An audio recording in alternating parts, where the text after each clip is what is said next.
My name is Charlotte Whitmore, though most people who have known me over the years call me Kathy. I am 65 years old, a retired elementary school teacher, and a widow who has tried her best to hold on to the simple dignity of a quiet life. For most of my years, I believed that family was the anchor keeping me steady. I never imagined that the very people I sacrificed everything for would one day plot my removal as if I were nothing more than a burden. On the evening of my daughter's birthday, I arrived carrying a homemade pie, the kind I used to make for her when she was a little girl with frosting on her cheeks and bright eyes filled with delight. I stood in the hallway, pausing for just a moment to steady my breath. From inside, I could hear laughter, glasses clinking, the hum of music, and then, slicing through it all, a whisper. My daughter's voice, hushed but sharp, speaking to her husband. "When will she finally be out of our lives?" The words struck like a blade between my ribs. I froze, my hands tightening on the dish I carried. That whisper was not meant for my ears, but it landed with the force of betrayal, echoing through years of motherhood, sacrifice, and sleepless nights. I had not been invited into the celebration so much as tolerated, a presence to be endured, but I didn't step back. I didn't walk away. I opened the door and walked inside. The room was filled with smiling faces and glittering decorations, yet the air shifted the moment I appeared. I saw my daughter, Marissa, in her elegant dress, her hand resting on Victor's arm. Her smile faltered just a fraction before she composed herself again. My granddaughter, Lila, glanced at me but quickly looked down at her phone. The guests offered polite nods, then returned to their conversations as if I were invisible. I placed the pie on the side table and tried to smile, though my heart pounded in my chest. Marissa lifted her glass for a toast. "To family," she declared, her eyes sweeping past me as if I were a ghost. The laughter rang again, but it no longer sounded like joy. It sounded like a wall closing in around me. I took my seat at the far end of the table, the chair no one else wanted, empty around me, heavy with silence. I remembered the hours spent hemming her dresses for school dances, the nights I worked extra tutoring jobs so she could attend college without debt, the retirement savings I dipped into so she and Victor could buy their house. And here I was, reduced to a shadow at my own daughter's birthday, treated like an afterthought, unwanted and unseen. But the whisper still echoed in my ears. When will she finally be out of our lives? They thought I wouldn't hear. They thought I would sit quietly, accept my place on the edges, and fade away. What they did not know was that their careless cruelty was not the end of my story. It was the beginning. If you've ever found yourself sidelined, dismissed, or quietly erased by the people you loved most, then you will understand why I didn't leave that night. I walked into that party carrying not only a pie, but a plan forming inside me, even if I couldn't name it yet. This is not just the story of humiliation. It is the story of how I answered that whisper with a life they could never erase. And before I continue, let me invite you to stay with me through this journey. If you find yourself moved by stories of women reclaiming their worth, of dignity rediscovered in silence and strength, then I hope you'll keep listening, share this story, and walk with me through what came next. Because everything shifted the moment I chose not to turn away from that hallway. The moment I stepped inside with the truth ringing in my ears, my daughter's secret birthday whisper became the final mistake that would change all of our lives. I sat at the end of the long dining table, the chair that seemed to have been placed there just for me. Far enough from the laughter, tucked away in the corner where shadows stretched along the wall. The pie I had carried so carefully rested untouched on the sideboard, ignored among the trays of catered food and sparkling glasses of wine. The room was lit with warm light, but I felt the chill of exclusion seep through my bones as if I were sitting outside on a winter porch. Marissa raised her glass again, her smile bright, her voice ringing with charm. "To family," she said, tilting her glass toward the faces around her. Her eyes danced across the table, stopping at Victor's, then at Lila's, then circling the circle of friends and colleagues gathered. But not once did her gaze fall on me. She toasted to family while deliberately erasing her own mother from the definition. The irony settled heavily in my chest, heavier than the weight of years. Lila rushed past me as the toast ended, her laughter mingling with her friends, her hair brushing my arm as she darted by without a single acknowledgement. She was 16, caught between girlhood and womanhood, and I reminded myself not to judge her too harshly. Still, the sting of her indifference pricked me deeper than I expected. When she was little, I had been the one who kept her busy with games while Marissa prepared for court, the one who stayed up late to mend the stuffed animals she refused to part with. Now she swept by me as if I were invisible, her phone lighting up her face with more importance than her grandmother's presence. The conversations at the table carried on without me. Victor told a story about a courtroom victory, embellishing his cleverness, earning applause and knowing chuckles from Marissa's colleagues. I picked at the edges of the napkin in my lap, forcing a smile whenever someone glanced vaguely in my direction, though their eyes quickly shifted away. The clatter of forks and the rhythm of overlapping voices made a music I was no longer part of. My chair became a symbol, I realized, not just a piece of furniture. It was the empty chair of belonging, a space no one wished to share, a place assigned to someone tolerated but no longer valued. It was humiliating to sit there, to feel the deliberate distance created by my own daughter. It wasn't a slip of forgetfulness. It was intentional, as clear as the whisper I had heard in the hallway. When will she finally be out of our lives? The answer was written here, in the cold geography of the table. I took a sip of water, my throat tight, and forced myself to breathe evenly. My mother had once told me that humiliation, when born silently, could teach you the shape of people's hearts. I understood now what she meant. This moment wasn't only about being excluded from a birthday celebration. It was about the years of dismissal slowly crystallizing into something undeniable. As the plates were passed, I noticed how Marissa's smile lingered on Victor, how she laughed a little louder at his jokes, how she leaned in when others praised him. When she finally glanced my way, it was fleeting, a courtesy look, the kind you'd give to a stranger you didn't wish to offend. She did not ask if I enjoyed the food. She did not ask if I was comfortable. She didn't need to. She had already spoken the truth in the hallway. The candlelight flickered across faces filled with joy, faces who belonged, faces who mattered. I felt like the lone shadow at the edge of the glow, a ghost at my daughter's feast. I traced the rim of my glass with my finger, remembering another birthday long ago when Marissa had begged for a handmade dollhouse. I stayed up 3 nights to build it from wood, painting the walls, sewing curtains from old fabric. She had squealed with delight when she saw it, throwing her arms around my neck. "You're the best mom in the world," she had said. I swallowed hard against the memory, for now she was the woman who could look through me as if I were air. When dessert was served, my pie was untouched. No one moved toward it, not even out of politeness. Instead, slices of glossy chocolate cake were passed around, Victor feeding Marissa a bite while laughter circled the table.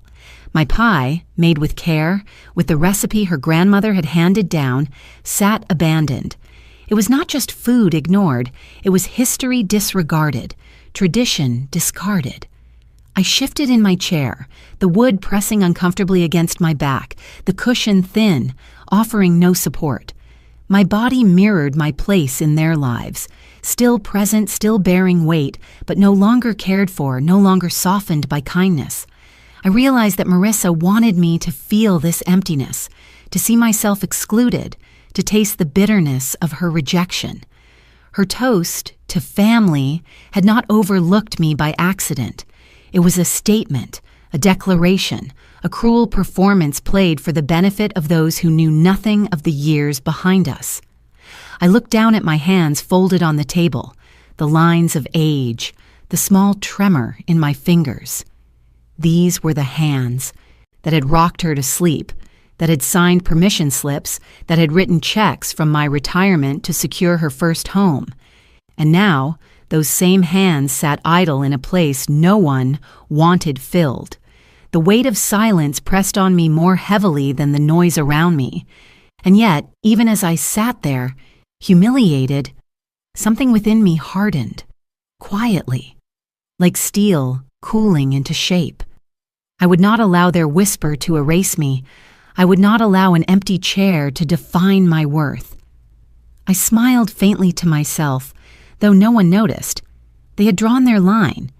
They had placed me at the far edge, and without realizing it, they had given me the clarity to see exactly where I stood. When I finally returned home from the birthday dinner, I set my purse down on the kitchen counter and leaned against it for a moment, letting the silence swallow me. The sound of laughter and clinking glasses from earlier still echoed in my mind, but more than anything, it was the whisper that lingered. When will she finally be out of our lives?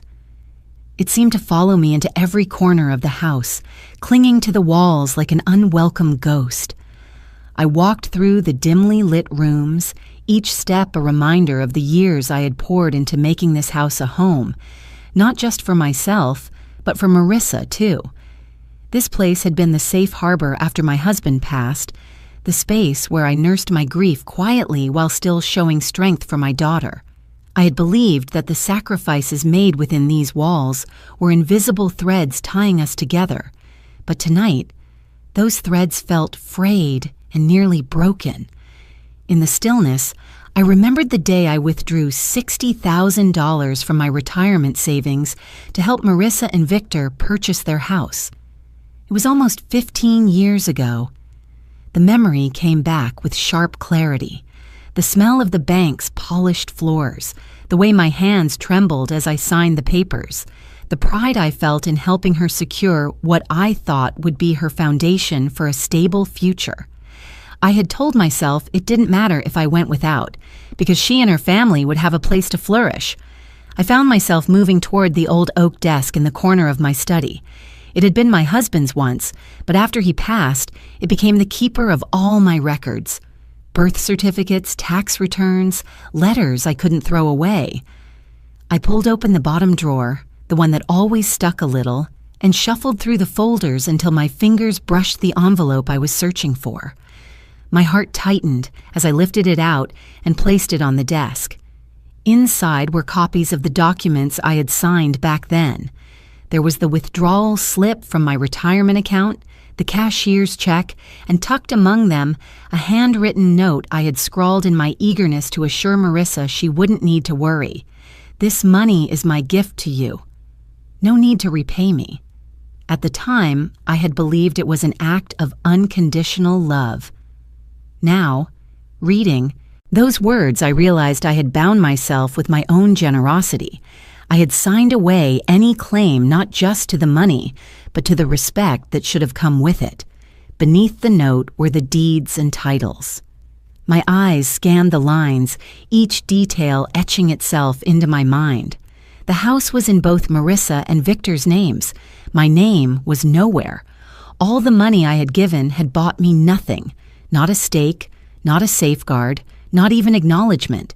It was their home entirely, and I had been the invisible benefactor who could now be discarded. I sank into the chair, staring at the papers as if they might rewrite themselves if I waited long enough. But they didn't. They told the truth, and the truth was clear. My sacrifices had left me powerless in the very structure I had helped build. The humiliation from dinner twisted into something quieter, sharper. It wasn't just about being ignored at a table. It was about a lifetime of giving without guarding myself, a lifetime of assuming that love would naturally be returned. The tears came slowly, not with the force of grief, but with the weary weight of recognition. They slid down my cheeks as I pressed my hand against the letter I had written. I whispered aloud, "You trapped yourself, Kathy. You thought love was protection, but you gave away your shield."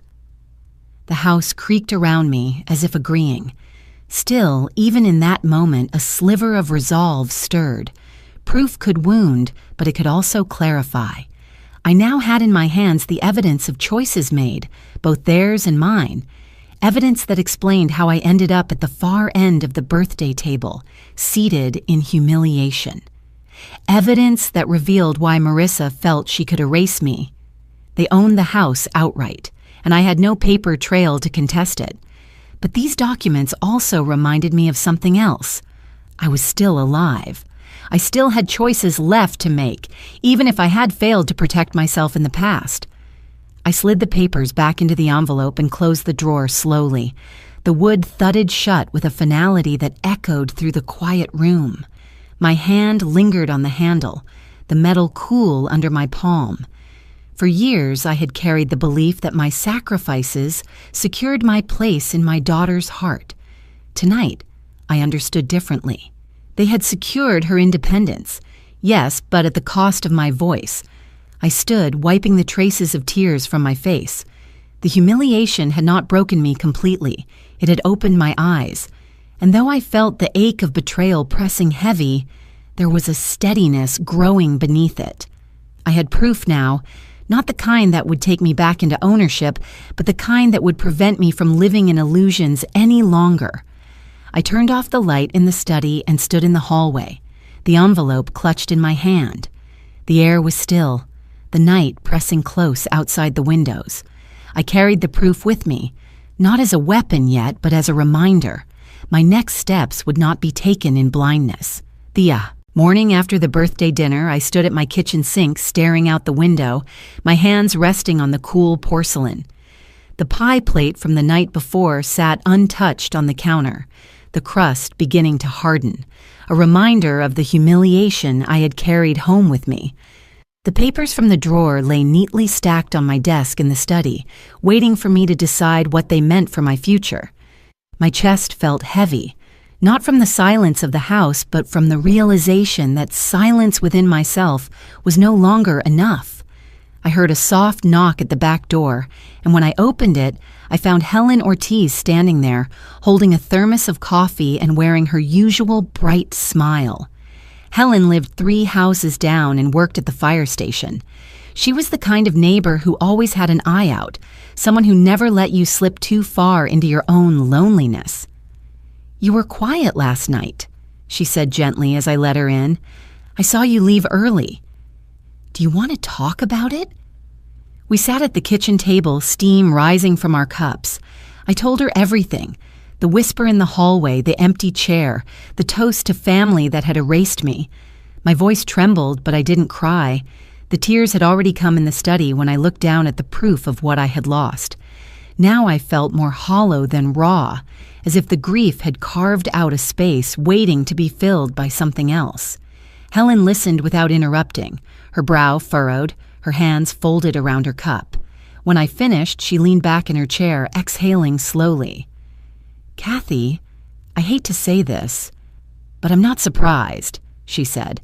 "I've seen the way Marissa looks at you in public, the way Victor positions himself between you and her, like he's guarding her against you. It's cruel. But you need to know something. You're not the only one who has been through this." I looked at her startled. Helen rarely spoke about her own family. She smiled faintly, though it didn't reach her eyes. "My son stopped speaking to me 5 years ago. He told me I was holding him back, that he needed distance to build the life he wanted. Distance became silence, and silence became nothing at all. I haven't heard his voice in half a decade.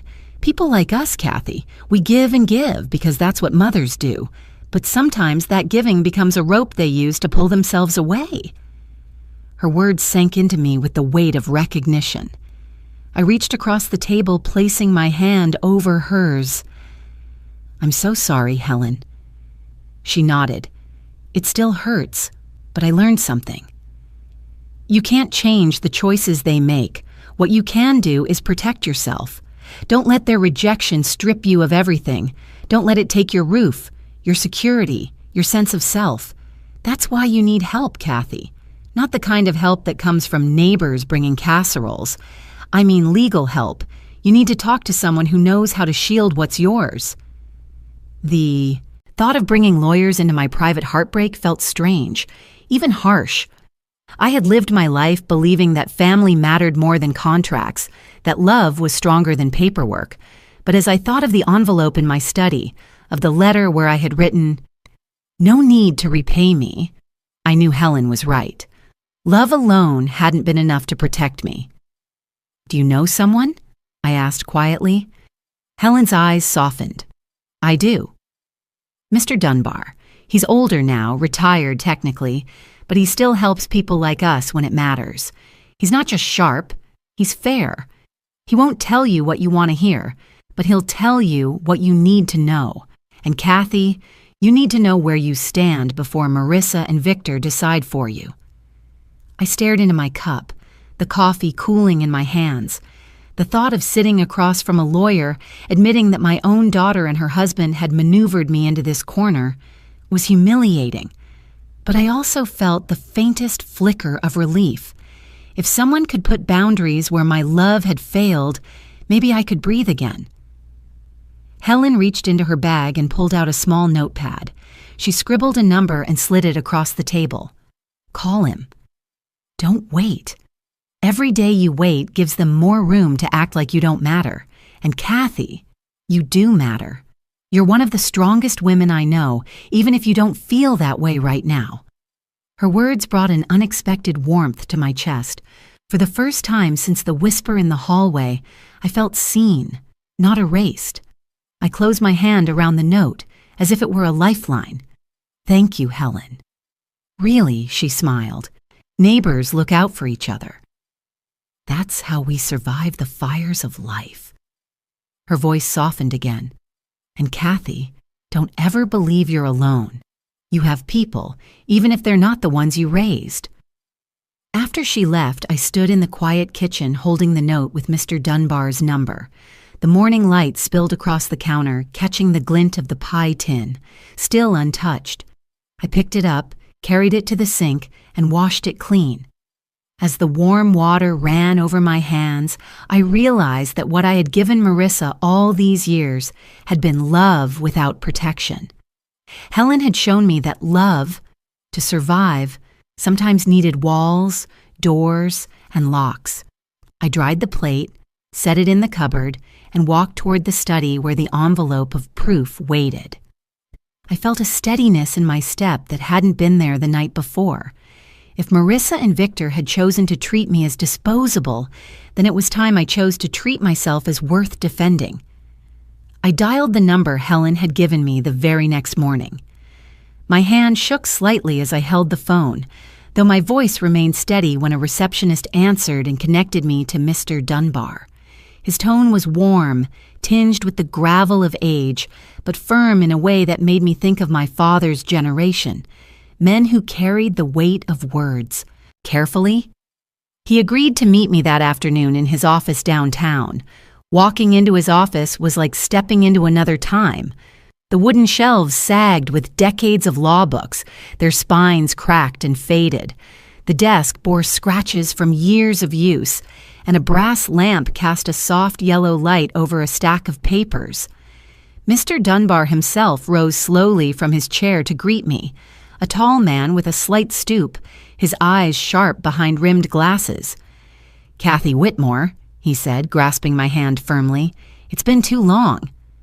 We had known each other years ago, back when my husband was alive. He had helped us with our wills, simple documents at the time, more about peace of mind than necessity.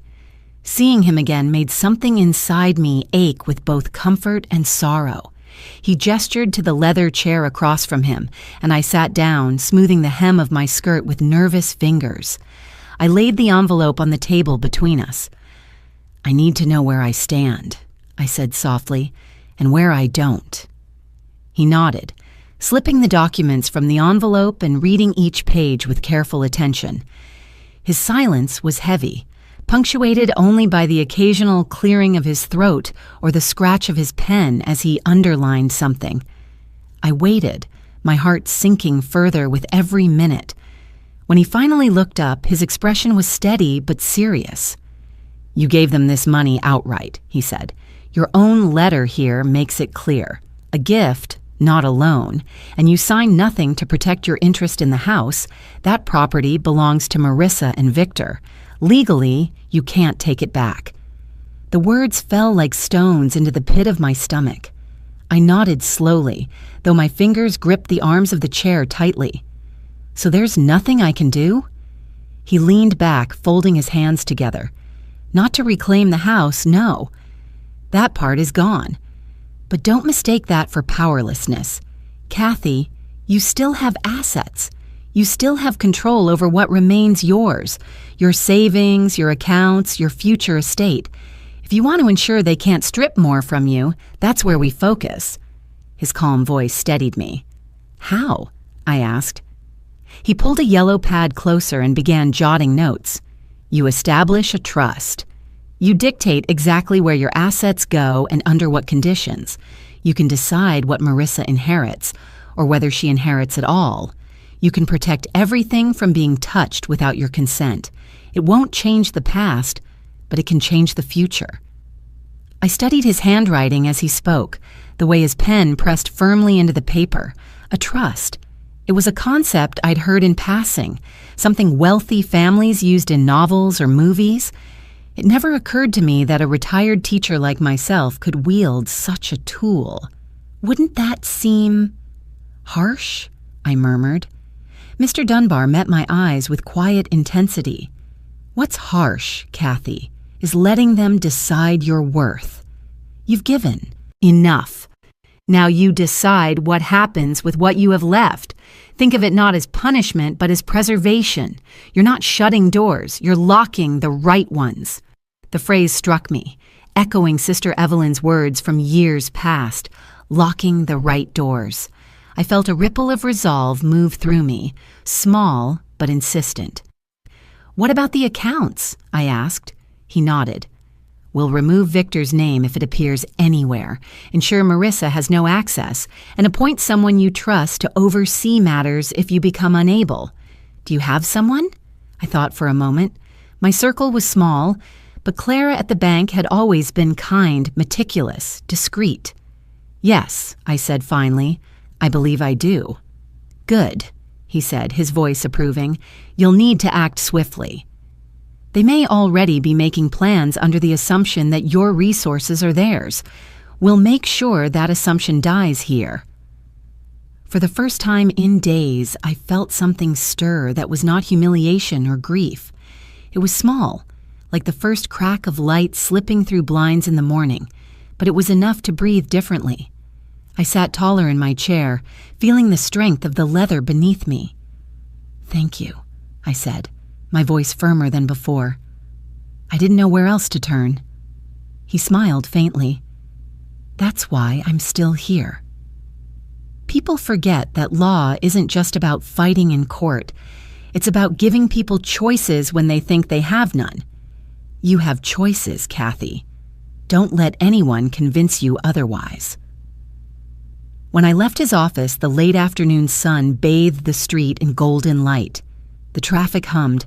People hurried past carrying briefcases and shopping bags, the ordinary rhythm of life continuing without pause. But inside me, something had shifted. I clutched the folder of notes and instructions he had given me, not as a burden, but as a map. Walking back to my car, I thought about the empty chair at the birthday table, the way it had made me feel erased. For the first time, I understood that being pushed aside could also open a new path. I had spent my life believing that dignity came from enduring. Now I was beginning to see that dignity also came from protecting, from deciding, from refusing to be erased any longer. As I started the engine and pulled into the flow of traffic, I whispered to myself, I still have choices. And for the first time since that night in the hallway, the words did not sound hollow. The very next morning, I woke with a heaviness that pressed me back into the mattress, but I forced myself to rise. Mr. Dunbar's words echoed in my mind, steady and undeniable. I had choices. That meant I needed to act, not simply sit in my kitchen counting the years I had lost. I dressed simply, pulling on a navy cardigan and smoothing my hair into place. With the envelope of documents tucked securely into my bag, I drove to the bank where I had kept my accounts for decades. The white lobby smelled faintly of polished wood and coffee, a mixture I had always found comforting. Today it felt different. Every step across the tiled floor carried a weight, as though I were reclaiming ground that had been quietly stolen from me. Clara Jennings greeted me at the desk, her familiar smile easing some of the tension in my chest. She had helped me for years, calm, attentive, the sort of person who made you feel that even the smallest request mattered. "Good morning, Mrs. Whitmore," she said warmly. "How can I help you today?" I lowered my voice slightly, leaning closer. "I need to make some changes." "Important ones." Her expression grew serious immediately. She gestured toward a small office off the lobby. Once we were inside with the door closed, she invited me to sit. I placed the folder on her desk and explained what I needed.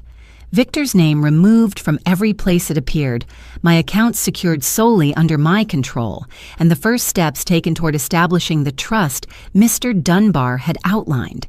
My voice trembled at first, but as the words left my mouth, they grew steadier. Clara listened without interruption, her pen poised above her notepad. When I finished, she nodded slowly. "I understand," she said. "I'll need your signatures, and we'll go line by line to ensure nothing remains vulnerable. It may take some time, but we'll get it done." Her calm efficiency soothed me. She spread the papers across the desk, sliding each toward me in turn.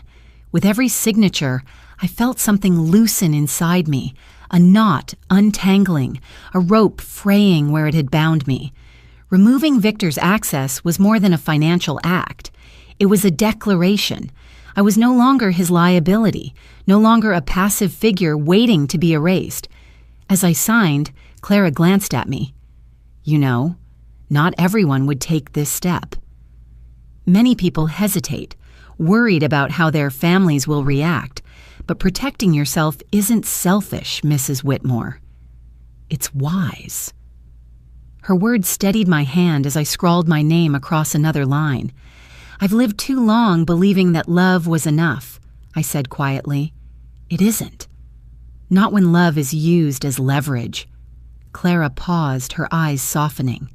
"I see more of this than you'd think. Parents giving, children taking, until there's nothing left but resentment. But you're not powerless. You're making sure your voice stays in the story." The printer hummed, spitting out fresh documents. The sound was strangely reassuring, like a metronome marking each beat of change. I signed again and again until my name formed a rhythm across the pages. Each stroke of ink was a boundary drawn, a line declaring, "This far, no further." When the final paper slid toward me, Clara placed her hand lightly on the edge. "I'll be your point of contact," she said firmly. "If anyone tries to access these accounts without your consent, I'll know. And I'll call you directly. You won't be blindsided again." Her loyalty, unasked for but freely given, caught me off guard. Gratitude rose in my throat, almost too sharp to speak around. "Thank you," I whispered. She smiled, a flicker of warmth in her eyes. "We look out for people who've looked out for others their whole lives. It's your turn to be looked after." When I left the bank, the weight in my chest felt lighter. The autumn air carried the faint smell of rain, and the trees lining the street swayed gently, as if nodding approval. For the first time in weeks, I walked with a steadier step, the folder clutched to my chest like a shield. Driving home, I thought about the empty chair at Marissa's table, the way my granddaughter had rushed past without a glance, the way Victor's laugh had filled the room. Those memories still hurt, but they no longer defined me. They were reminders of why I needed to act, not anchors pulling me back. As I pulled into my driveway, I noticed Helen waving from her porch. She didn't ask what I had done. She simply lifted her coffee cup in salute as if she already knew. I smiled faintly and raised my hand in return, the small gesture carrying more weight than words could hold. Inside, I placed the updated documents in my desk drawer, this time not with dread, but with a sense of quiet victory. The house creaked softly around me, and for once it didn't feel like loneliness pressing in. It felt like the beginning of a defense, the first layer of walls built not to shut others out, but to keep myself safe within. I sat down at the desk, letting the silence settle, and whispered to myself, "You're not erased, Kathy. Not anymore." It was only 2 days after I had left the bank with my papers in order when the pounding started at my front door. At first, I thought it might be a delivery, some package left on the porch, but the rhythm of the knock was too sharp, too insistent. I moved to the window and pulled the curtain back slightly. There he was, Victor, standing on my porch in his pressed suit, his jaw tight, his eyes scanning the street before narrowing at my door. He looked less like a son-in-law and more like a man prepared for battle. I stood still for a long moment, my hand on the curtain. My first instinct was to open the door, to play the part I had always played, the polite mother-in-law who listened, who absorbed harsh words without pushing back. But something in me resisted. I had just begun to feel the steadiness that came from taking control at the bank, from signing my name across documents that cut his influence out of my life. I wasn't about to hand it back by opening the door. The knocking grew louder. "Kathy," he called, his voice sharp enough to carry through the wood. "We need to talk." "You've made a mistake." I leaned against the wall, my heart pounding. His words weren't a request. They were an accusation. I could picture the way his lips curled when he used that word mistake, as though my independence was nothing more than foolishness. My breath steadied as I whispered to myself, "You don't have to answer." The knocking turned into pounding. "You're being unreasonable," he shouted. "This is about family, about responsibility. You're putting us in a difficult position." His use of the word family twisted like a knife. Only days ago, his wife had toasted to family without seeing me. Now he wielded the word as a weapon, a claim meant to shame me back into obedience. I pressed my hand flat against the wall, grounding myself in the quiet strength of the house around me. He stepped back from the door, his shadow shifting across the frosted glass. "You're a liability," he said loudly, each syllable cutting through the stillness of my living room. "Marissa and I can't keep carrying you." It's time you understood that the word slammed into me. Liability. It was cold, clinical, the language of ledgers and contracts. To him, I wasn't a mother or even a person. I was an obstacle, a risk, something to be eliminated for the sake of convenience. I closed my eyes, letting the words sink into me, not to wound me, but to reveal him.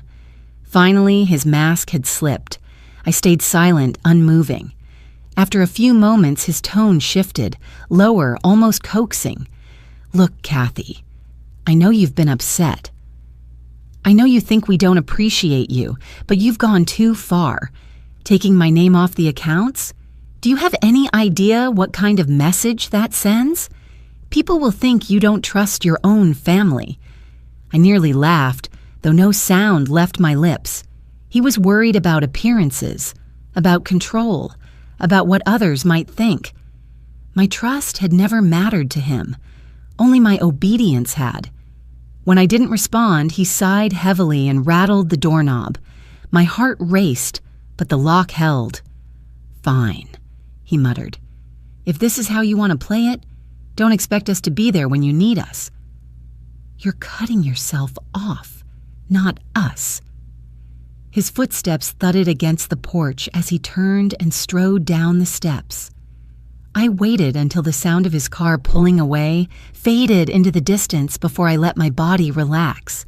My knees trembled slightly as I sank into the armchair by the window. I drew in a long breath and released it slowly, as though I were exhaling not just air but decades of submission. The silence that followed wasn't empty. It was full, charged with meaning. For the first time, Victor had spoken aloud what he had likely thought for years. that I was expendable, a liability. But instead of breaking me, it clarified everything. His knocking hadn't been a conversation, it had been a demand, and my silence, my refusal to answer, had been an answer in itself. I looked around the room, the framed photographs, the books stacked neatly on shelves, the small potted plant by the window. These were not liabilities. They were pieces of a life I had built with my own effort, pieces I was still capable of protecting. I wasn't a burden. I was a woman reclaiming what little she still had left. As the afternoon light shifted across the floor, I found myself whispering words I hadn't planned. You don't own me, Victor. And you never will. The sound of my own voice startled me, but it also steadied me. For years, I had let silence be my prison. Now, silence had become my shield. I knew he would tell Marissa what had happened. I knew they would both see my refusal to answer as defiance, maybe even betrayal. But the truth was simpler. It was survival. For once, I hadn't let them dictate the terms. I had chosen not to open the door, and that choice was mine alone. As evening crept in, I lit a lamp and settled into the stillness. The knocking might echo in my ears for a while, but I knew it marked a turning point. Their view of me as a liability had been spoken into the open, and from that moment, I resolved never to let their words shape who I was again. The morning after Victor's pounding at my door, I sat in my living room with a cup of tea, staring at the steam curling upward as though it could carry away the heaviness in my chest. My hands were steadier than they had been in days, but inside I was still unsettled. I kept replaying the sound of his voice calling me a liability, yet beneath the sting, there was also a strange calm. He had revealed himself plainly, and I had chosen silence over surrender. For the first time in years, I felt the faint outline of my own strength. I set the cup down on the side table and reached for the journal I had begun to keep. The pages already held fragments, lines about the empty chair, the papers in the drawer, Helen's advice. I had never been a woman to dwell on herself, but writing felt like stitching something back together, thread by thread. My pen hovered above the paper when my phone buzzed on the table beside me. The sound startled me. I rarely received messages anymore. When I looked at the screen, I saw a name I hadn't expected. Lila, my granddaughter. The girl who had rushed past me at the birthday dinner, too absorbed in her world to notice her grandmother's humiliation. My heart jumped in my chest as I opened the message. I'm sorry, Grandma. Can I see you? Just me. Please. I read the words twice, unsure if my eyes were tricking me. It was the first time she had reached out to me directly in months. I sat back, clutching the phone as a mixture of relief and apprehension washed over me. Did she mean it? Was this genuine, or was she simply sent as an envoy by her parents? The thought made me hesitate. Still, there was something raw in her message, something fragile that I couldn't ignore. I typed slowly, carefully, "Yes, you can come. Only you, no one else." Her reply came almost instantly. "I promise." The rest of the day stretched long with anticipation. I cleaned the house more thoroughly than it needed, polished the table, laid out a plate of cookies from a recipe she used to love when she was younger. I even found the old sketchbook she had once used when she was little, pages filled with drawings of our garden, stick figures of us holding hands. I set it on the table beside the cookies, unsure why, but hoping it might remind her of a time when love between us had been simple. When the knock finally came, it was soft, hesitant. I opened the door, and there she stood, 16 now, taller than I remembered, her hair pulled back in a messy bun, her eyes rimmed with uncertainty. She stepped inside quickly, glancing over her shoulder as though she didn't want to be seen. "Thank you for letting me come," she said, her voice low. I smiled gently, guiding her into the living room. "You don't need to thank me, Lila. This is your home, too." She sat on the edge of the sofa, her hands twisting in her lap. For a long moment she said nothing, and I let the silence stretch, giving her space. Finally, she whispered, "I heard what Mom said. About you being a burden." Her voice cracked on the last word. "I'm so sorry." My chest tightened, but I kept my expression calm. "It wasn't your fault, sweetheart." "None of it is." She shook her head quickly, eyes brimming with tears. I didn't say anything. I just stood there. I should have said something. But I was scared. "They always talk about you like you're—" She trailed off, unable to finish. "Like I'm in the way." I finished for her. She nodded miserably. I reached over, taking her hands in mine. "Lila, sometimes silence is what people use to protect themselves. I understand. You're young. You don't have to carry what isn't yours to carry. The fact that you're here now means more to me than you know." Her shoulders shook as she let out a shaky breath. "I miss you, Grandma. I miss how it used to be, when you'd walk me to the park or when you taught me how to bake. I feel like Mom and Dad don't want me to remember those things, but I do." Tears filled my eyes, though I blinked them back. "I remember too. And nothing they say can erase what we've shared. You'll always have that with me." She lifted her gaze, her eyes fierce despite the tears. "I don't want to lose you. I don't care what they say. You're not a burden. You're the only one who ever listened to me without judging." The words pierced me deeper than any insult Victor had thrown. In that moment, I saw not just my granddaughter, but a young woman searching for truth in a house filled with manipulation. She wasn't here to spy or to soften me.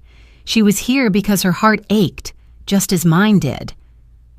We sat together for a long while, nibbling at cookies, paging through her old sketches.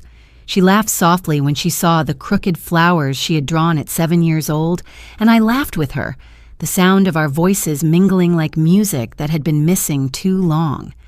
As the afternoon light slanted through the curtains, she grew quiet again. "Grandma," she said hesitantly, "Mom told me once that you'd always be a problem we'd have to solve. She said it when she thought I wasn't listening. I couldn't stop thinking about it. I don't want to believe her." Her confession sliced at me, but I forced myself to stay composed. "Lila, your mother has her own fears, her own choices. But her words don't define me, and they don't have to define you either. You have the power to decide what kind of life you want, who you keep close, and who you let go." She squeezed my hand tightly, as if anchoring herself to me. "I choose you." The words, so simple yet so profound, filled me with a hope I hadn't dared to feel. Perhaps the bonds I thought were severed completely still had threads strong enough to weave something new. When she finally left, the evening air was cool, the sky streaked with the last blush of sunset. I stood at the doorway watching her walk away, her steps lighter than when she arrived. My heart felt bruised but also fuller than it had in years. I closed the door softly, whispering to myself, maybe the future isn't as empty as they want me to believe. 2 days after Lila's visit, I awoke to the sound of church bells drifting faintly through my window. The chimes carried me back to years long past, when I used to walk arm in arm with an old friend down the steps of St. Mary's, both of us laughing at how we'd sung off-key in the choir. That friend was Evelyn. Back then, she was just another girl from the neighborhood, filled with wild ideas and laughter that shook the air. Now she wore a habit and a serene expression shaped by decades in service to God. We hadn't seen each other in years, but that morning she appeared at my door as if no time had passed. When I opened the door, she smiled softly, her eyes crinkling at the corners. "Kathy," she said, her voice warm yet deliberate, "I heard you've had a rough time. May I come in?" I stepped aside, a mixture of surprise and relief swelling in me. "Of course, Evelyn." Always she walked into my living room, her presence filling the space with a quiet calm. She settled into the armchair by the window, her hands folded neatly in her lap. I brought her tea, and for a while we simply sat together in silence, the kind that didn't feel empty but restorative, as though words weren't required for her to understand. Finally, she looked at me with the same steady gaze she'd had as a young woman. "Helen told me," she said gently, "about what you overheard, about the way they've treated you." I lowered my eyes, ashamed even though I knew I shouldn't be. "I don't know how to make sense of it, Evelyn." I gave Marissa everything I had, and now she whispers about when I'll be gone, as if I've already overstayed my welcome in her life. Evelyn nodded, her face solemn. "I've seen this before." Blood doesn't always guarantee loyalty. Sometimes it only sharpens entitlement. She leaned forward slightly. "But Kathy, what matters now is not their betrayal, it's how you respond." Her words lingered in the air. "Respond?" I echoed, uncertain. "Yes," she said softly. "You cannot undo their choices, but you can choose yours." I've spent my life watching people come to the convent, broken by the cruelty of those they trusted most. And I've learned that forgiveness is not always about letting people back into your life. Sometimes forgiveness means locking a door at the right moment, not to shut love out, but to shut harm out. It is the act of saying, "You no longer get to wound me." I let her words settle deep inside me. For so long, I had equated forgiveness with endless endurance, with allowing the same wounds to be inflicted again and again. But what she described was different. It was forgiveness as protection. Forgiveness that preserved dignity. "I'm not sure I know how to do that," I admitted. "You do," Evelyn said with quiet certainty. "You've already begun. You didn't open the door to Victor. You didn't let his words define you. That was you locking the right door. Every step you've taken since is proof you still have agency." Her certainty soothed me more than I expected. I thought of the empty chair at the birthday dinner, of the envelope of proof in my drawer, of Victor pounding on my door, and of Lila whispering that she chose me. Each moment had shaped a new understanding. Maybe Evelyn was right. I was already practicing this kind of forgiveness, though I hadn't named it. We spoke for hours. She told me stories of women who had been cast aside by their families, who found strength in building lives on their own terms. She admitted, almost reluctantly, that her own brothers had once cut ties with her when she chose the convent, seeing her vocation as abandonment. "It took me years to realize their rejection was not my failure," she said. "It was their blindness. And once I saw that, I could forgive them, not by returning, but by living fully without their approval." I felt tears prick my eyes as I listened. The parallel was undeniable. My daughter's betrayal didn't erase the worth of my life. It only revealed the limits of her vision. When Evelyn finally rose to leave, she clasped my hands in hers. "Remember this, Kathy," she said firmly. "Every closed door is also an opening somewhere else. Do not spend your days staring at the one that's shut. Look for the one you can walk through." I walked her to the door, my heart steadier than it had been in weeks. As she stepped out into the fading afternoon light, I felt a strange blend of sorrow and hope. The pain was still there, sharp as ever, but it was no longer without direction. I knew now that the path forward wasn't about winning Marissa back. It was about reclaiming myself. As I closed the door behind her, I whispered the phrase she had given me, "Lock the right doors." It felt less like surrender and more like survival, a kind of wisdom I had needed all along. The morning after Evelyn's visit, I woke with her words still echoing in my ears, "Lock the right doors." I moved slowly through the kitchen, pouring coffee, staring out at the brittle autumn leaves swirling across the lawn. The house creaked around me, steady and old, and I thought of how much of myself I had given away inside these walls. Memories hung heavy, Marissa's first steps on the worn rug, her high school graduation photos still tucked in drawers, the countless evenings I stayed awake preparing lessons while she slept peacefully under my roof. Those sacrifices had been my gift, and she had chosen to repay them with whispers in a hallway. By mid-morning, I made my decision. I would not sit quietly with humiliation pressed against my chest. I would send her a message, not shouted, not bitter, but undeniable. I pulled an old wooden box from the closet, one that had belonged to my mother.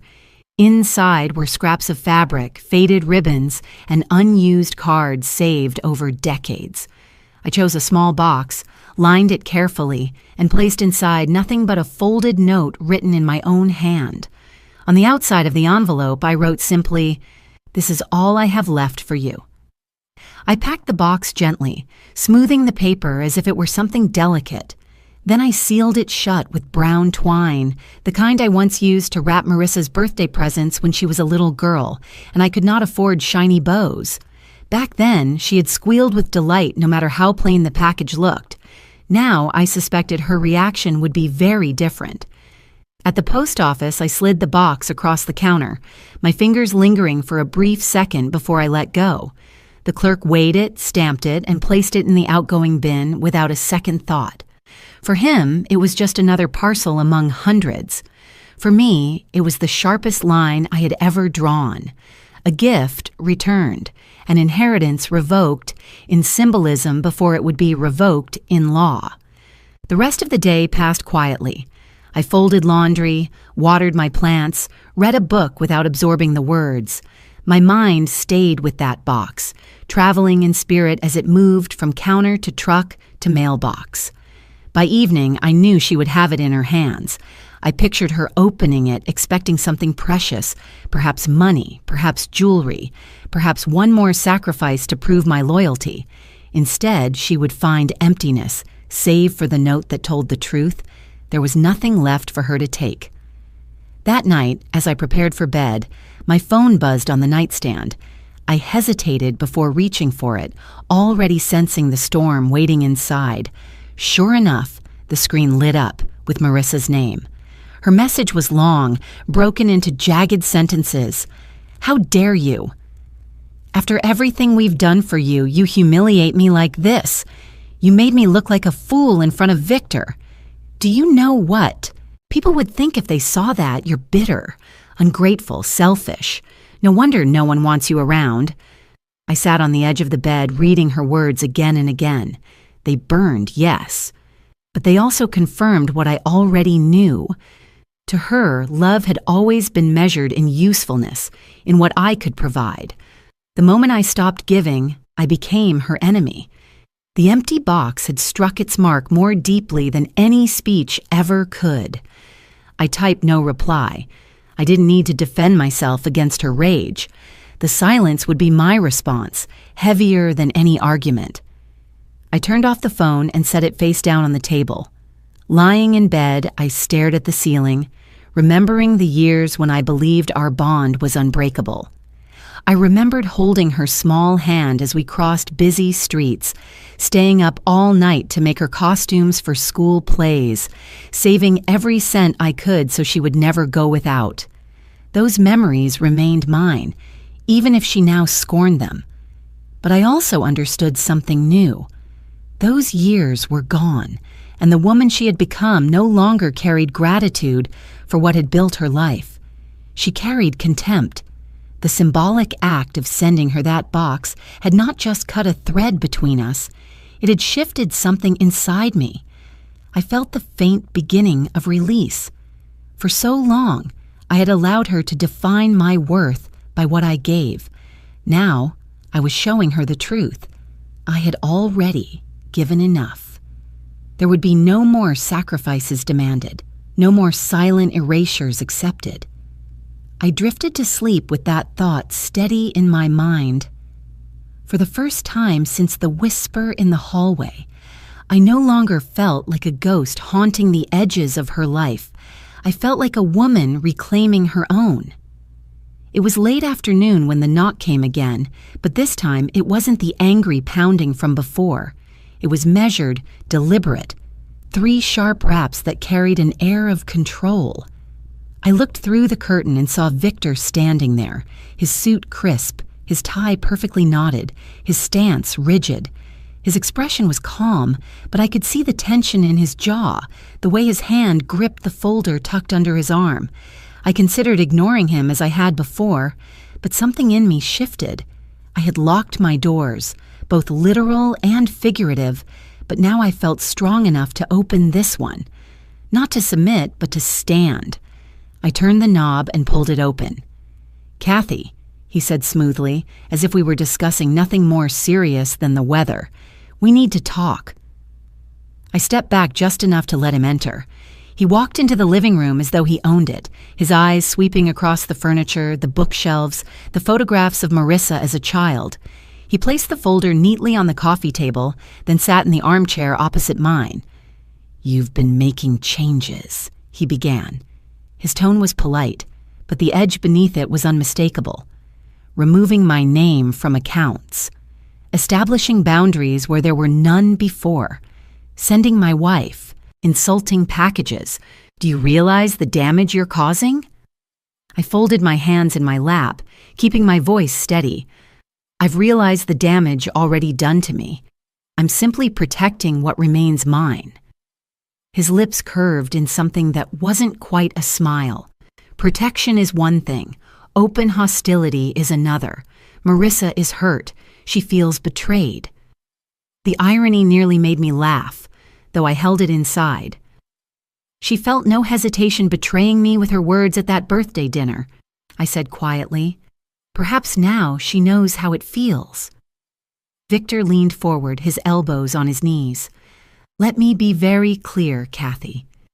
If you continue down this path, if you keep shutting us out, restructuring your finances, putting up walls, then we will have no choice but to treat you as an adversary. Do you understand? If you persist, you will no longer be family to us. You will be our enemy." His words were cold, precise, calculated to intimidate.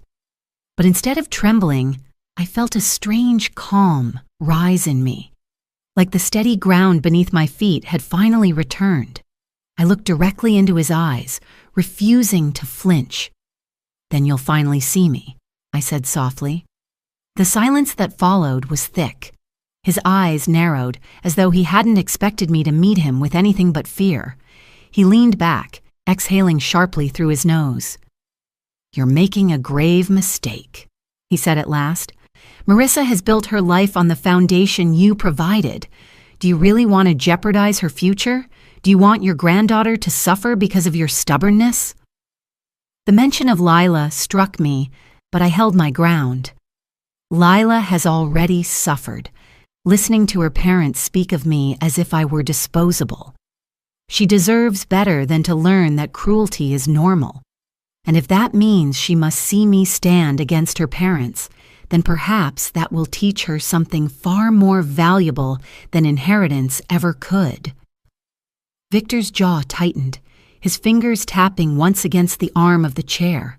He was calculating, deciding whether pressing further would yield results. Finally, he rose, gathering the folder. "I'll say this once more. Stop this. Come back to reason. If you don't expect us at your side when you need care. Don't expect inclusion in this family ever again." I stood as well, my shoulders squared. "You've already shown me what your inclusion looks like, Victor. A chair at the end of a table no one wishes to share. I'd rather sit alone with dignity than be treated as nothing in your company." He paused at the doorway, turning back with a cold glare. "You think you're strong enough to stand against us? You'll regret this." I met his gaze steadily. "Perhaps. But regret is easier to bear than erasure." Without another word, he opened the door and left, his footsteps heavy on the porch. I closed the door behind him, leaning against it for a moment, my heart beating hard but steady. For once, I hadn't backed down. I hadn't softened my words or sought his approval. I had spoken the truth aloud, and it rang through me like a bell. That evening, as I sat at the kitchen table, my phone buzzed with a message from Mr. Dunbar. It was short, almost anticlimactic compared to the storm that had just passed. Trust documents finalized. Effective immediately, I stared at the words, feeling the corners of my mouth lift into the faintest of smiles. Victor had come with threats, with ultimatums, with the promise of cutting me off, but he was already too late. The moment he left my living room, the future he and Marissa had been counting on had slipped out of their reach. I closed my eyes, whispering into the quiet, "Then you'll finally see me." And for the first time in years, I believed it.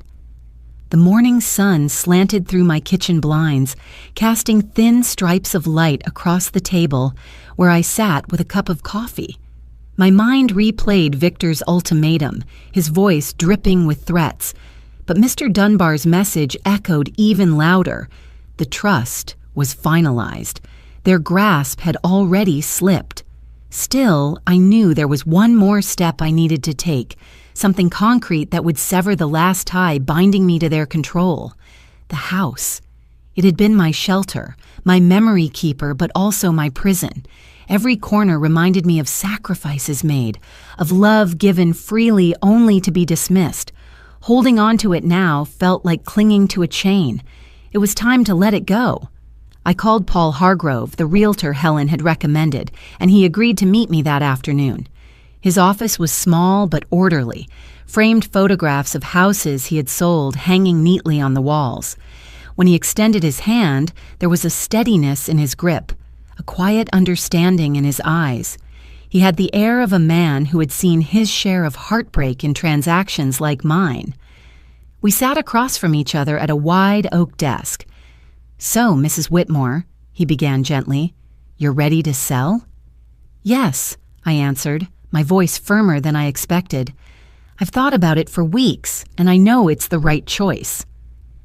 This house has become a weapon in their hands, and I won't give them the satisfaction of watching me wither in it. Paul nodded, flipping open a folder. "I understand more than you know. A house is more than bricks and beams. It holds history, sometimes too much. Letting go isn't easy, but sometimes it's the only way forward." His words resonated. He handed me the paperwork, page after page requiring my initials, my signature, my consent. I picked up the pen, the weight of it significant in my hand. Each stroke of ink was a release, a declaration that I would not be tethered by walls built from memory and sacrifice. As I signed, Paul watched me quietly. "I went through something similar a few years back," he said after a moment. "My brother and I inherited our parents' home together. I thought it would keep us close, but it tore us apart. He wanted control, wanted to squeeze every dollar from it, and I wanted to preserve it. In the end, he cut me out. I sold my share to him, and for months I thought I'd made the wrong decision. But now, I see it freed me. I started over, built my own home, created my own peace." I paused mid-signature, looking up at him. There was no bitterness in his voice, only hard-earned wisdom. "That must have been painful," I said softly. "It was," he admitted, "but it also taught me something. A house doesn't define your worth. What you choose after does." His words settled in me like a steadying hand. I bent back over the papers, signing with new resolve.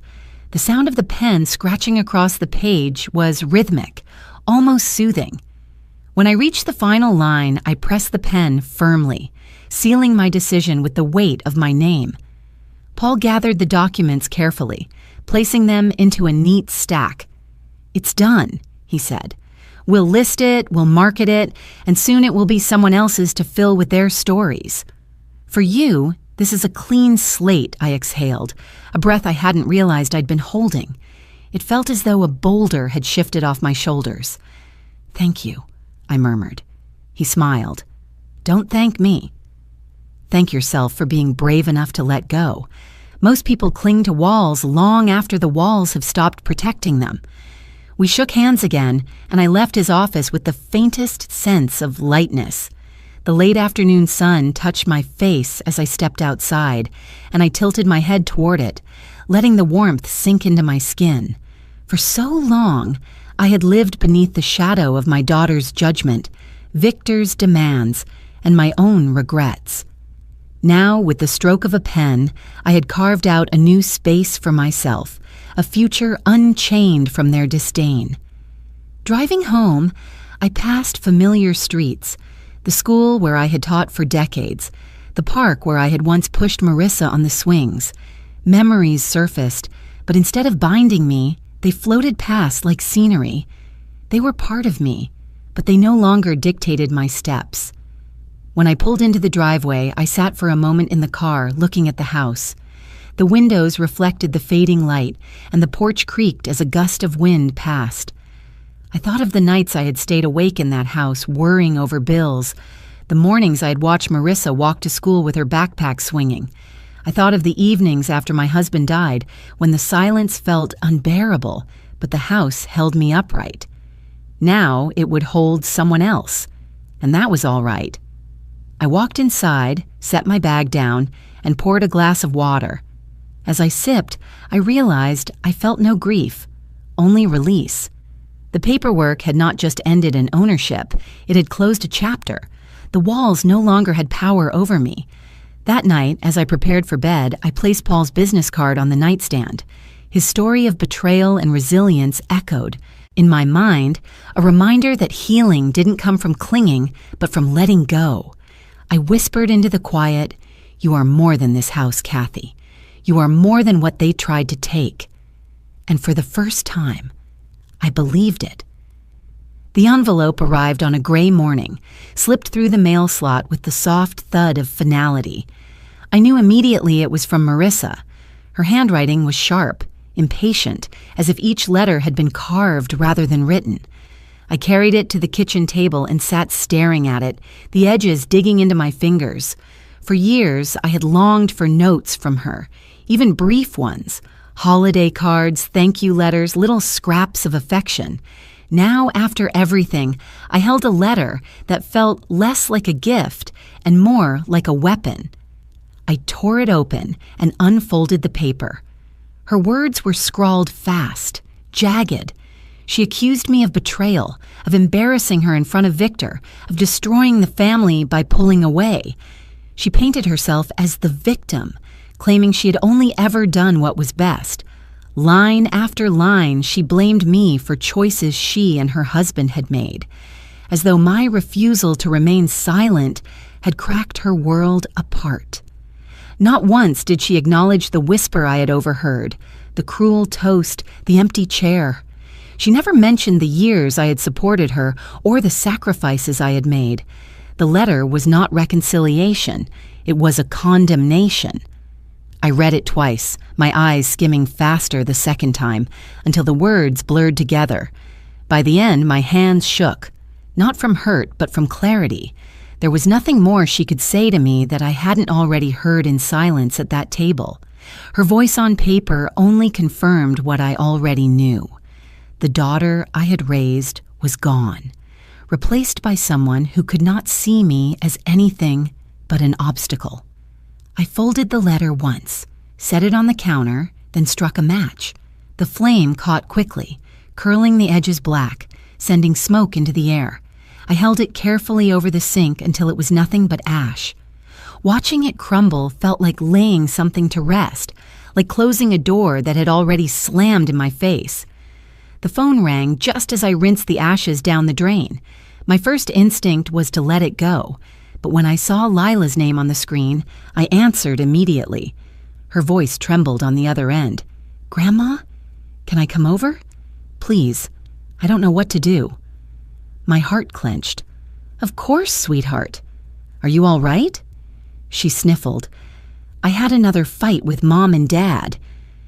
They keep saying awful things about you, and when I told them to stop, they told me I was being disrespectful. I can't take it anymore."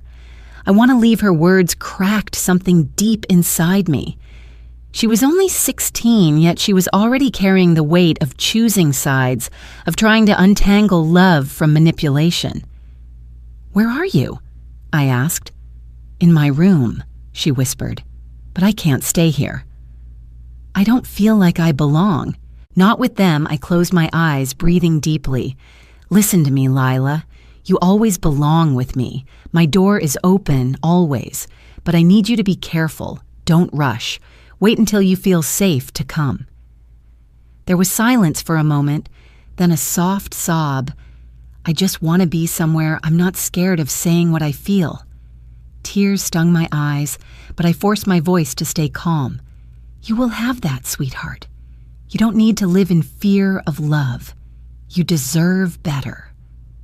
We spoke for a while longer, her words tumbling out in fragments, how she had overheard her parents arguing about me again, how Victor had called me selfish, how Marissa had said I was trying to ruin everything.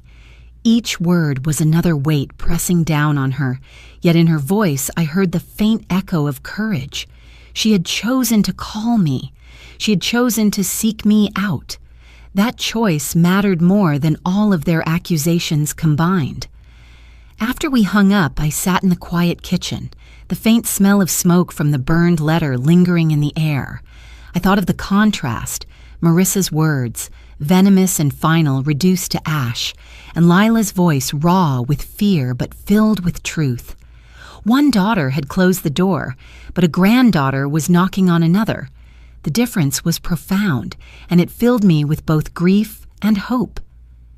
I walked to the window and looked out at the yard.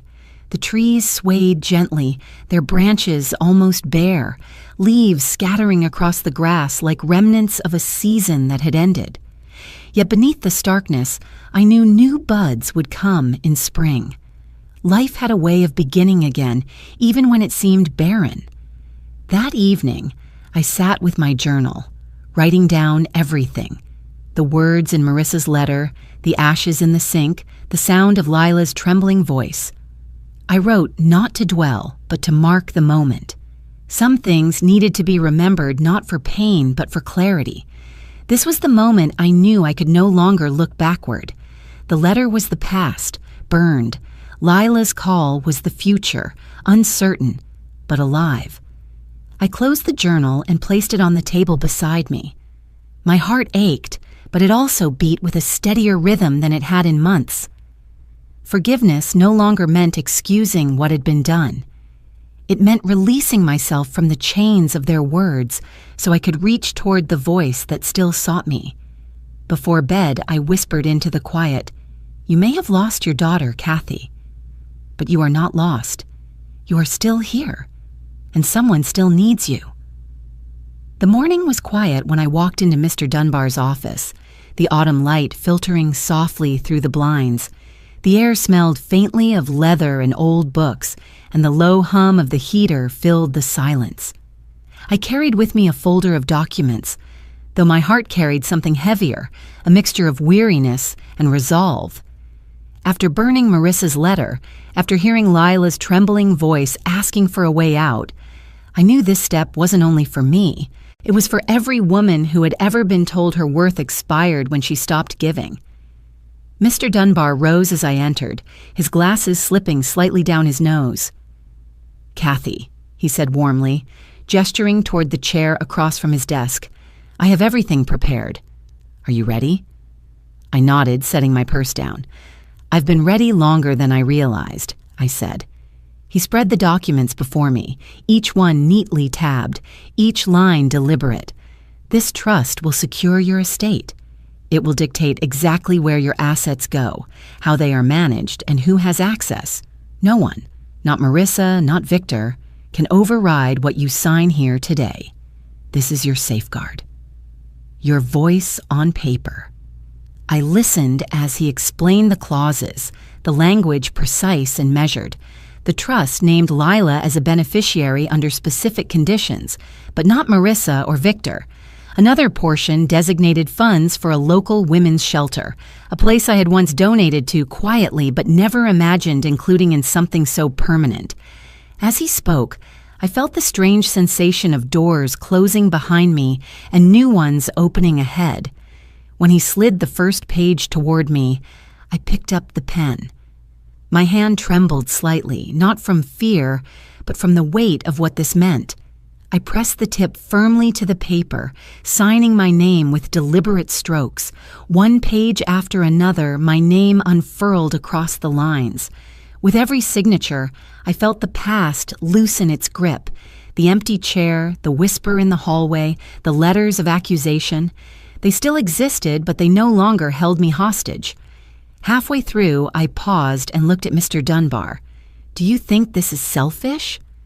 Cutting them out so completely?" He leaned back in his chair, his eyes steady on mine. "Selfishness is taking without giving. You've spent your life giving, Kathy. What you're doing now is claiming your right to peace. That isn't selfish. It's justice." The words settled deep inside me, soothing the last of my doubts. I bent back over the papers and continued. When I reached the final page, I hesitated. For a moment, I thought of Marissa as a little girl, running into my arms after her first day of school, her backpack bouncing behind her. I thought of nights spent stitching her dresses, of mornings spent packing her lunches. Love had been my compass then. Love had guided every choice. But love without boundaries had left me erased. Now I understood that protecting myself did not erase what I had given. It honored it. I signed the last line, setting the pen down with a quiet exhale. Mr. Dunbar smiled faintly. "It's done. From this moment, everything you've worked for is protected.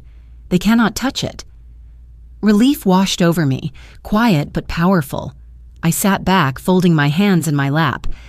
"I'd like part of it to go to the shelter," I said firmly, "for women who've been told they don't matter. For women who need to know they do." He nodded approvingly. "It will be written exactly as you've asked. That one line in your trust could change lives you'll never meet." I imagined those women, strangers whose names I would never know, finding shelter, finding strength, finding hope in a place funded by my decision. It made the act of signing more than just self-preservation. It made it an offering, a legacy rooted not in bitterness, but in renewal. When I left his office, the weight I carried for months felt lighter. The city street outside bustled with ordinary life. Cars honking, children tugging at their mothers' coats, a man selling roasted chestnuts from a cart. I walked slowly, the cool air brushing my face, and for the first time in years, I felt the rhythm of my own steps as something steady and free. At home, I placed the signed copies into the drawer of my desk, but this time the act wasn't heavy. It was deliberate, almost ceremonial. The drawer closed with a soft click, not the sound of entrapment, but of assurance. That evening, I brewed a pot of tea and sat by the window. The sky had darkened, the first stars peeking through, faint and determined. I thought of Lila, of her small voice saying, "I choose you." I thought of Evelyn reminding me to lock the right doors. I thought of Helen handing me Dunbar's number with unshakable kindness. And I thought of myself, standing tall even when my own daughter tried to cut me down. I lifted my cup, whispering into the stillness, "This is for the women told they didn't matter." The words floated upward, dissolving into the quiet night like a prayer. For the first time, the house didn't feel like a prison. It felt like a place where I had made a choice, one that would ripple far beyond my walls. I closed my eyes, letting the warmth of the tea fill me, certain that though my family had tried to erase me, I had reclaimed something far greater. The kettle whistled softly as I moved around the kitchen, arranging mismatched teacups on a tray. For years, my table had been a place of silence, a place where I ate alone and listened to the hum of the refrigerator. That day, it was different. I had invited a few women from the neighborhood, Helen, of course, and Evelyn, along with two others I had known only in passing, but who had shown me kindness in small ways. It wasn't a grand affair, just a simple gathering over tea, but the act of opening my door to companionship felt like a kind of revolution. I spread a linen cloth across the table, one that had belonged to my mother. The edges were frayed, but I smoothed it down with care. The cookies I had baked filled the room with the scent of butter and sugar, and a small vase of garden flowers brightened the center. As I set everything in place, I caught myself smiling at the sight. It had been a long time since my home felt prepared for welcome rather than defense. When the knock came, it was gentle. Helen entered first, carrying a basket of scones. "I thought we might need extra," she said, her eyes twinkling. Evelyn followed, her habit catching a bit of sunlight from the window. Behind them were Mrs. Lane from 2 doors down and Margaret, who often waved to me from her porch, but had never before stepped inside my home. They each carried something small, a jar of jam, a tin of shortbread, a smile that spoke of simple generosity. We sat around the table, steam rising from the cups as the conversation began. At first it was polite, talk of gardens and the shifting weather, but soon it turned deeper. Helen shared stories from the fire station, the small tragedies and quiet triumphs she witnessed daily. Margaret spoke of her daughter moving far away and the loneliness that sometimes crept in. Evelyn, calm as ever, reminded us all that loneliness was not absence, but an invitation to connection if we were brave enough to reach for it. I listened, my hands wrapped around the warm porcelain of my cup. For the first time in months, I didn't feel invisible. Their voices wove together like threads of a tapestry, each one distinct but forming something stronger as they overlapped. In the middle of this gentle hum, there was another knock at the door. My heart skipped when I opened it to find Lila standing there, her backpack slung over her shoulder, her cheeks flushed as though she had walked quickly. She hesitated at the threshold, looking both nervous and hopeful. "Grandma," she said softly, "I hope I'm not interrupting." I reached for her hand, guiding her inside. "You could never interrupt." The women greeted her kindly, and she smiled shyly as I found her a chair. She pulled something from her bag and placed it on the table, a sketchbook worn at the corners. She flipped it open to a page she had drawn recently. It showed me, sitting at a chessboard, my eyes fixed on the pieces as though planning a move. Across from me was a shadowed figure, indistinct, blurred as though unimportant. "I made this last night," she said, her voice trembling just slightly, "because I think you're still playing, Grandma. You're not done. You're starting your own game." The room fell silent. I felt the sting of tears, but they didn't fall.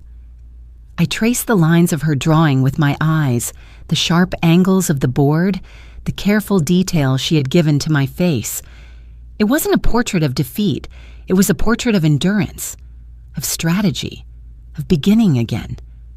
I reached across the table, squeezing her hand. "You see me, Lila," I whispered, "and that's the greatest gift." She smiled, her eyes glistening. "I don't want to be like them. I don't want to lose you."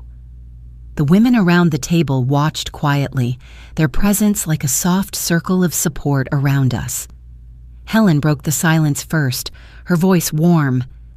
"That's the thing about families," she said. "We can build them, even when the ones we're born into let us down." Evelyn nodded.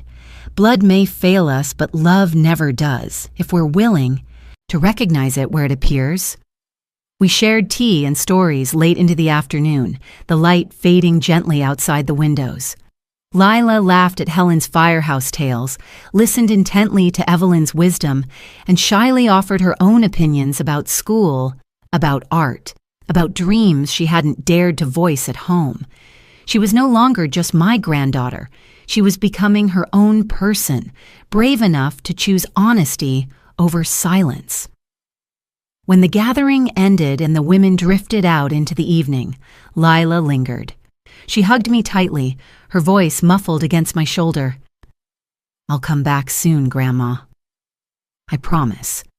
I kissed the top of her head, breathing in the familiar scent of her hair, a mix of shampoo and the faintest trace of paint.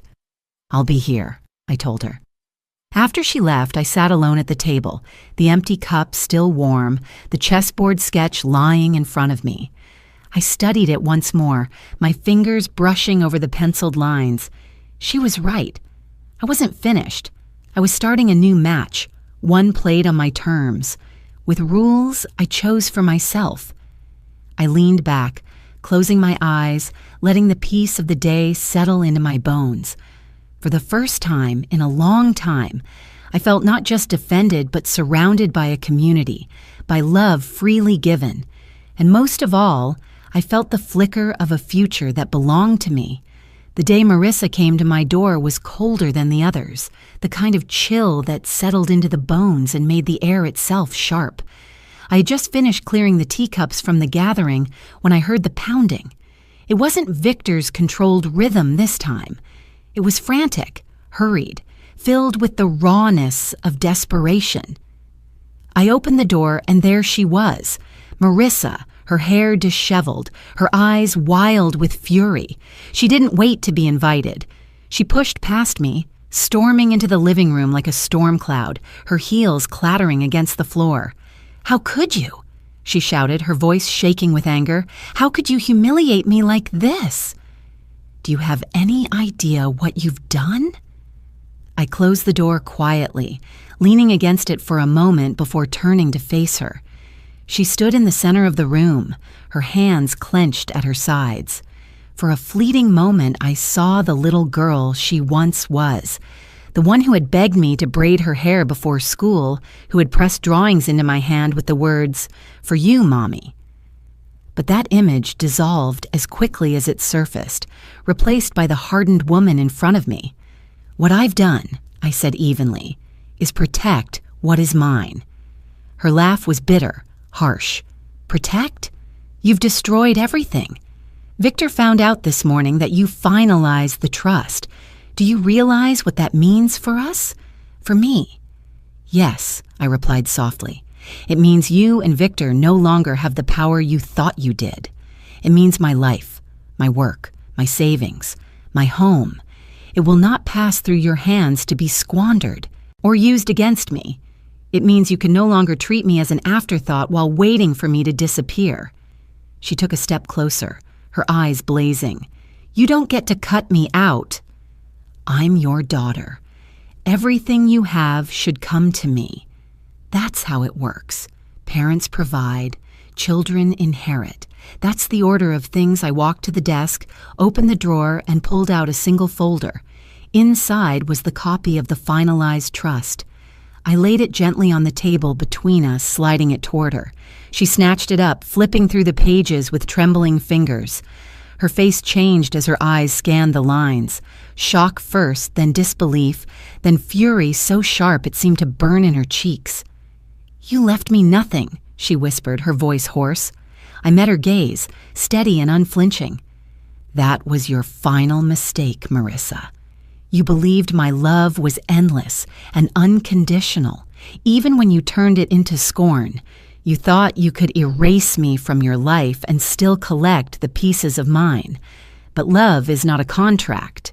Respect is. And you broke it." She threw the folder down onto the table, the papers scattering across the wood. "You'll regret this," she hissed. "You'll be alone, with no one to take care of you. Do you think these people you've surrounded yourself with, neighbors, lawyers, even Lila, do you think they'll stay? Family is all that lasts, and you've just destroyed yours." Her words stung, but they no longer pierced. I stood tall, my hands resting on the back of a chair. Family isn't about bloodlines scribbled on paper. It's about who shows up, who sees you, who doesn't whisper behind your back about when you'll be gone. By that measure, you destroyed this family long before I signed those papers. For a moment, silence stretched between us, broken only by the sound of her unsteady breathing. She looked around the room as though searching for an anchor, but found none. At last, her shoulders slumped, and the anger on her face twisted into something closer to desperation. "You've ruined me," she said, her voice low, almost pleading. "No," I said gently. "You've ruined what you hoped to take from me." "There's a difference." She shook her head, her eyes filling with tears she refused to let fall. She gathered the scattered papers into a clumsy pile and shoved them back into the folder. For the first time, I saw not power in her, but panic. She had gambled on my silence and lost. "I won't forget this," she muttered, heading for the door. I followed her, not to stop her, but to ensure the door closed behind her. She turned once at the threshold, her face pale, her voice trembling with rage. "You think you've won.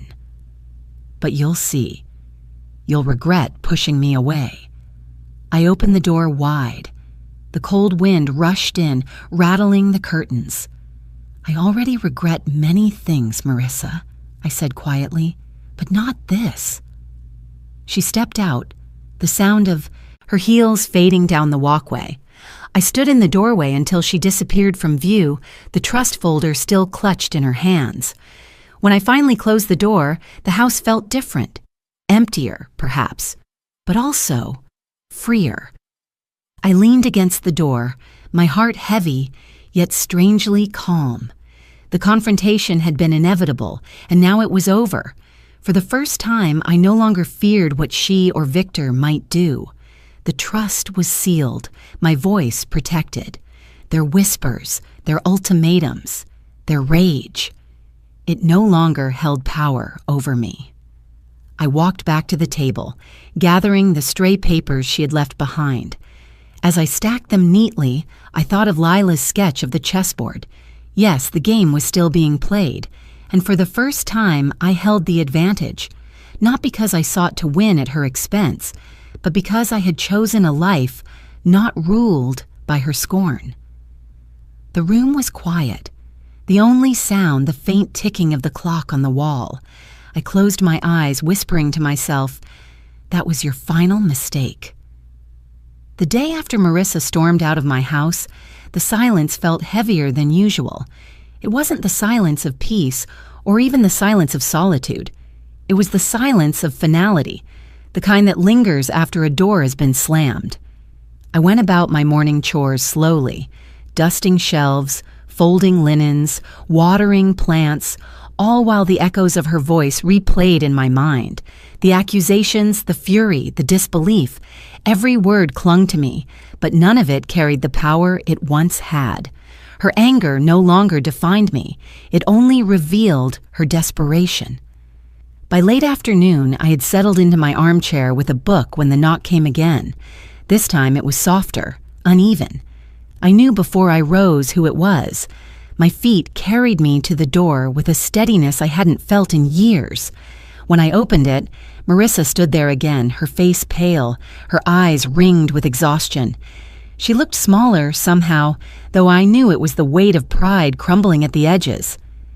"Mom," she said, her voice quieter than I had ever heard it. "Please, we need to talk." I didn't invite her in right away. I held the door open, my hand resting lightly on the frame. She shifted uncomfortably under my gaze, as if the balance of power had finally shifted and she wasn't sure how to stand in it. "There's nothing left to discuss," I told her calmly. "I gave you every chance to see me, to respect me. You chose otherwise." Her eyes filled with tears, though I couldn't tell if they came from grief or frustration. I was angry. "I didn't mean everything I said." I shook my head. "You whispered your truth long before you shouted your anger. I heard it in that hallway on your birthday. You wanted me out of your life, and now I've given you exactly what you asked for." She reached for the edge of the door, her hand trembling. "I can't believe you would do this to your own daughter." The words might once have cut me to the bone, but now they slid past me like shadows. "You stopped being my daughter the day you decided I was disposable," I said gently, without malice, "and I stopped being your victim the moment I signed those papers." For a long moment we stood in silence. She searched my face for some trace of weakness, some flicker of hesitation she could exploit, but I had none left to give. My heart ached, yes, but it was steady. Finally, I drew a long breath and spoke the words that had been forming inside me for months. "This is goodbye, Marissa. I love the child you once were, but I cannot love the cruelty you've chosen. I am closing this door now, for my own sake. Her lips parted as if to protest, but no words came. She stood frozen, staring at me as though she couldn't quite believe I had the strength to say it aloud. Then, with a sharp inhale, she turned and walked away, her footsteps fading down the path. I stood at the threshold for a moment longer, then slowly closed the door. The sound of the latch clicking into place was louder than it should have been, echoing through the hallway, final and firm. My hand lingered on the wood, warm from the late sun, and I let out a breath I hadn't realized I was holding.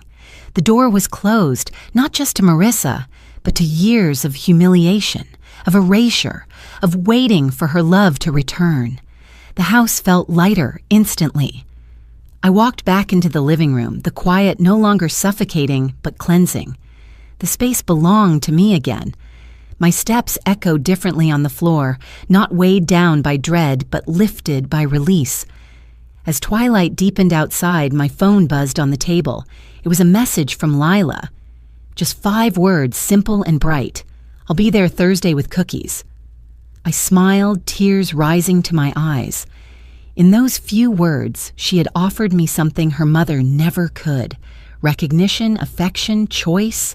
She had chosen me, not because of obligation, but because she wanted to. That small message was a thread of hope, a reminder that love could skip a generation, but still bloom fresh and true. I placed the phone down gently, then moved through the house, closing the curtains for the night. Each small act, drawing fabric over glass, locking the latch, felt like a ritual of protection and peace. When I finally sat back in my chair, I reached for the sketch Lila had given me of the chessboard. The lines were steady, the pieces mid-game, my figure poised to make the next move. I studied it quietly, the truth settling into me. Closing a door wasn't the end of the match, it was the beginning of playing on my own terms. That night, I slept without dreams of betrayal or echoes of whispers. The door had closed, and I had survived the sound of it. More than that, I had chosen it. And in that choice, I found the first true taste of freedom. The apartment was small, but it was mine. Sunlight streamed through the east-facing windows in the mornings, spilling across the wooden floor and touching the walls with a quiet warmth. The furniture was modest. A second-hand sofa, a round kitchen table, a single bookshelf I had brought with me. Yet each item had been chosen by me alone, without the weight of anyone else's judgment. For the first time in years, I felt like I was living inside a space that reflected me, not the expectations of others. That morning, I brewed a pot of tea and set a single cup on the table. The steam rose gently, carrying with it the scent of chamomile. I sat down, letting the chair embrace me. It wasn't a chair pushed to the end of a crowded birthday table, ignored and unwanted. It was a chair of my own, at a table where my presence was enough. On the shelf beside me lay Lila's sketch. I had framed it in a simple wooden frame, and now it leaned against the wall, the chessboard frozen mid-game, my figure captured in thoughtful focus. Whenever I looked at it, I felt reminded that life was not over, only unfolding in new directions. The match was not about winning against someone else anymore. It was about playing with intention, with dignity, with choice. I opened my journal, its leather cover worn smooth by time. The pen hovered for a moment before I began to write. The words flowed easily, steady as the breath moving in and out of me. They asked when I would be out of their lives. The answer is simple: when I chose to live mine. I underlined the final phrase, not in anger but in affirmation. It was a truth that no one could erase. The phone buzzed on the table. A message from Lila lit the screen. "Running late, but I'll be there soon. I've got the cookies." I smiled, setting the phone aside. The thought of her walking through my door filled me with a joy so clean it left no trace of bitterness. She was the bridge between what had been lost and what could still be built. Her choice to love me reminded me that family could be rebuilt not through obligation, but through genuine connection. I rose and placed another cup on the table, ready for her. As I did, I thought about the path that had brought me here. The whisper at the birthday dinner, the humiliation of the empty chair, the late-night tears over old documents, the moment I burned Marissa's letter, the steady hand of Mr. Dunbar guiding me through legal words that became my shield, the quiet courage of Evelyn's wisdom, the scones Helen brought to my table, Paul's story of betrayal and release, and the final confrontation where I told my daughter goodbye. Each moment had cut me open, but each had also sown a seed. Now those seeds were sprouting into something steadier than I had ever known. When Lila finally knocked on the door, I opened it to find her holding a tin, her smile wide, her eyes bright. "Grandma," she said breathlessly, "I baked too many." "I hope you're hungry," I laughed, pulling her into an embrace. She smelled faintly of sugar and paint, the sense of both youth and creativity. "Always," I whispered. We sat together, at the table, dipping cookies into tea, crumbs scattering across the linen cloth. She showed me new sketches, this time of city streets, of quiet corners, of faces she had glimpsed in passing. I listened, encouraged her, marveled at the gift she carried. More than that, I felt the healing that came from being chosen, not tolerated. As evening settled, she curled into the sofa with her sketchbook, and I sat back in my chair, the warm glow of the lamp filling the room. I thought of the road ahead, smaller, simpler, yet mine to walk. There would still be moments of sorrow, memories that pierced when I least expected them. But there would also be nights like this, filled with laughter, tea, cookies, and the knowledge that I had reclaimed my seat in life. When Lila left, promising to return in a few days, I tidied the table and washed the cups. The apartment grew quiet again, but it was not an empty quiet. It was a gentle one, a companion rather than a burden. I sat once more at the table, opened my journal, and added a final line beneath what I had written earlier. "I am not gone. I am here, and here I am enough." The night deepened outside, stars scattering across the sky. I closed my eyes, letting the peace of the moment wash over me. For years I had waited for someone else to give me a place at the table. Now I had built one of my own. And in that seat, with tea in my cup and strength in my heart, I finally felt whole.